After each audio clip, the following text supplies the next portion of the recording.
In Kentucky Avenue, where the monument for Alvin Barkley is. I used to sell newspapers on that street corner. It was just a block from my house. I'd stand out there. That's a dangerous corner back in those days, especially, but even today. And I'd sell the Paducah Sun Democrat at that time for a nickel a piece out there in that corner, and they'd be yelling, "Paper, paper!" And I used to take all those coins I got, all of those nickels and dimes, and I collected coins, and I had coin books, and I'd fill those coin books up, 1936 nickels, and on and on and on. So there's some references about that in this poem, and Alvin Barkley Street is actually Kentucky Avenue, where Alvin Barkley's statue is. I raised the flag there also. And I raised the flag in front of the American Legion there on Broadway. It's no longer there, of course, about 30th and Broadway. I got paid $5 a month for that, plus I sold newspapers. So, I kind of had it made compared to the other part of invisible Paducah. As a Little White Boy, this poem is called As a Little White Boy.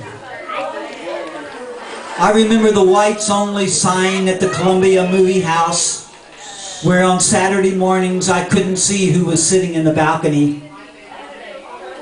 When 7, I stayed with my uncle, a priest assigned to a black church where he used to keep a rein on the natives. I found his regard was with Heaven Hill and his rectory in the House of Bourbon.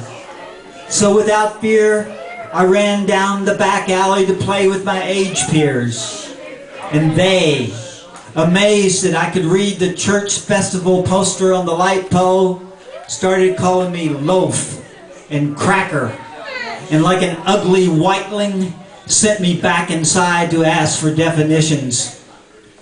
That summer, I rode the 8 hours home in the front seat of a whiskey truck, and when there were stops in the cities, dark bars with razzling music, I stayed put and didn't help unload the cases of bottles onto the upright dolly. I remember my father's rhapsody about Aunt Letty, who raised him in the service of his mother's house. I remember trips to the laundry lady, stopping at her place on Friday nights with shirts to be ironed by morning. We thought we were doing her a favor.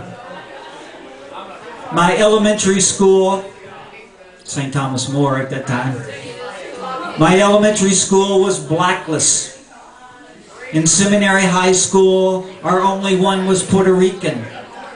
El Papa was Italian, but God was white. So were all the apostles and philosophers and scientists. A whole other world sunk out of view like Atlantis. On the boulevard of Alvin Barkley Street, I sewed papers for the set of coins I collected. White papers to white people. Black letters to read between the lines. On holidays, the coin shop was a bicycle ride to the rough part of town. And to the junk man on his crotchety porch, I yelled, "Papers! Rags! Bottles!